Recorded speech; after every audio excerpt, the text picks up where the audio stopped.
Hey guys, it's Doc on Wednesday afternoon. Just thought I would do a short video talking about initial assessment on these new books that came out this week. These are all new number ones, so I'm going to go over them with you, give you my opinion on whether or not they would be good prescriptions for your reading needs. Sorry, my country came out. For your reading needs, or whether you should drop them and look for alternative treatment elsewhere. So let's go ahead and get started, guys, with Minor Arcana, Issue 1 by Jeff Lemire. Jeff does the writing and the artist in this book, and it's talking about the character Teresa, who has come home to this town because her mother is ill, and her mother expects her to come home and try to run this psychic shop. So the artwork is Jeff Lemire. The artwork is what you can expect from Jeff Lemire. It's moody. It's atmospheric. The story that he tells is one of family, of loss, of possible gain. It's a deep story, just like it always is with Jeff Lemire. So, excuse me, Percy. Watch out. So, all of these books that Jeff Lemire writes, they all have that familial tie. May's book was an excellent book. I don't know if anybody read it or not, but I can definitely see the same type of narrative is going to come from this book, that it talks about family, it talks about loss and grief. And most of Lemire's stories are like that. So she comes to find out that her mother is sick and she's not feeling well, but she's still manipulative. And a lot of people have read that kind of story in their own life, that they have a manipulative mother or father, and that character only lives for what they want. They don't really care about your feelings or what's going on in your own personal life. They just want to see what they can get out of you. And so, again, that's probably a very personal thing for Jeff. Just guessing, because that also seems to come up, that there's always a character that has their own ulterior motives and needs. But the artwork is absolutely gorgeous and well thought out, well constructed. And you can see the emotions, the raw emotions in this art. The watercolors make it pop. They bring it to life. Because a lot of times, artwork is very static. But when you get the watercolor-looking images that you get here, it brings it to another level. And you can see the pain and the thought and the emotion in these characters' faces. And you see that she does actually, she had a wig on. And so she is sick. And she's decided, I'm going to try to take care of her. And then she finds a jacket that was her grandfather's. So, overall, I would definitely say that if you are looking for a therapy of tarot cards, family, story of loss and grief, but also a story about hope, I would definitely recommend that you get prescribed Minor Arcana, starting with issue 1 from Boom Studios, and enjoy it. Allow it to help you heal your own personal wounds and move forward from whatever it is that you are dealing with.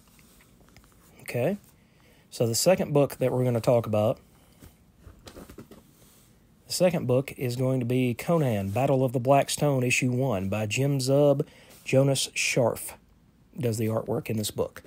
So this ties in with the main Conan title that Heroic and Titan have been publishing, and it still ties into the main narrative of what Jim has been building up in that title for the last 14 almost issues.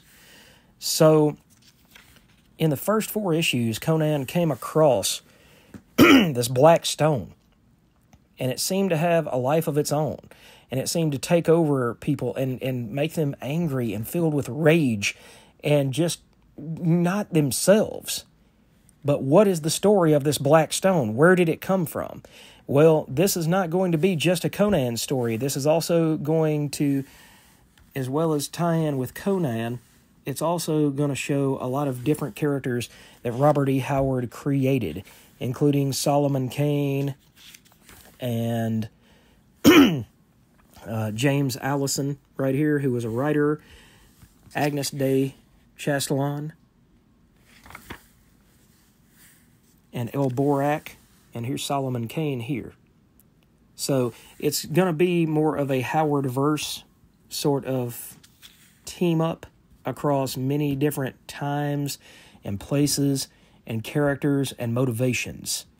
But they're all going to be looking for the source of this black stone and what its inevitable mission is, which it appears to be destructive. It appears to destroy with rage any person that really gets too close to it.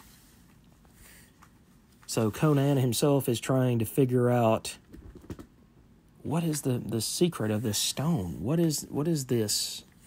What is this deal? And you see Conan doing what Conan does, but at the same time, he realizes that he's outnumbered. Conan here looks a little more barbaric, if you will, in the facial features than even Rob de la Torre's art. You can see his nose is all scrunched up from all of his battles. He's got that 5 o'clock shadow, almost beard going on down below him. And here at the end, you see this one character, and he has an effect on all the other characters. So it's to be continued. I would also say that Battle of the Blackstone continues Jim Zub's high level of creativity on this title. And I am so happy that Jim has actually been signed on to do, I think, 3 more years on the Conan books. So I can't wait to see what he comes up with in this title with all of these characters. All of these characters that Robert E. Howard loved just as much. But it seems like Conan and possibly Solomon Kane are the best 2 known out of all of these. So if you are looking for adventure, action, explosive storytelling, then I would definitely prescribe this to fix those ills. And I would get it in high doses. I would go out and search out the first Conan trade paperback from Heroic and Titan, and I would go from there. And there's actually going to be a novel. It shows on the back of this book. It's an event, they say. And there's a reading order to this event. And so it started with Volume 1, Bound in Blackstone, which collects the Free Comic Book Day 2023 issue and issues 1 through 4. And so far, it's going to continue on all the way through December with Conan, the Battle of the Blackstone, issue 4. And there's actually a novel, Cult of the Ascidian Moon, by James Lovegrove, that's going to be in there as well. So this is going to be a big thing, and it's going to have a lot of characters. But again, if you're looking for action and adventure, I definitely prescribe this book. And the final book is The Autumn Kingdom by Cullen Bunn, and art by Christopher Mitten. And this talks about 2 sisters, Summer and Autumn, whose father is a novelist, and he writes high fantasy, kind of like Lord of the Rings, J.R.R. Tolkien things, George R.R. Martin. He writes those kind of stories.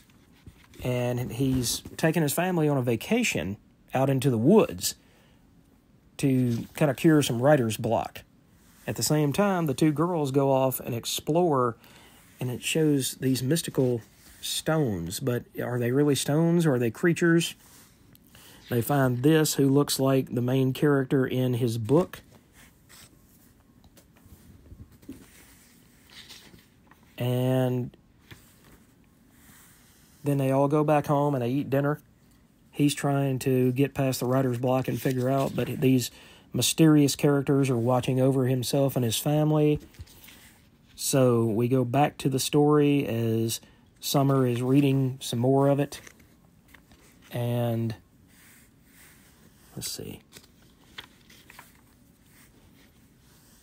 it looks like the mother and the father get kidnapped by these creatures, but they don't really know who these creatures are at first.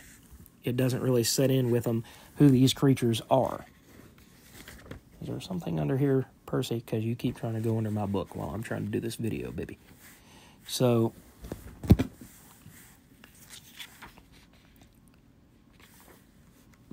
at the end, they find this sword to protect themselves. And issue 2 is going to come out October 2024. So this book, I just like the title. Autumn, I'm a December kid. I was born right before Christmas. Autumn holds a mystique for me as a person because one of my favorite albums is August and Everything After by the Counting Crows. And for some reason, this book and this cover give me the same type of vibes as that particular album does when I read that.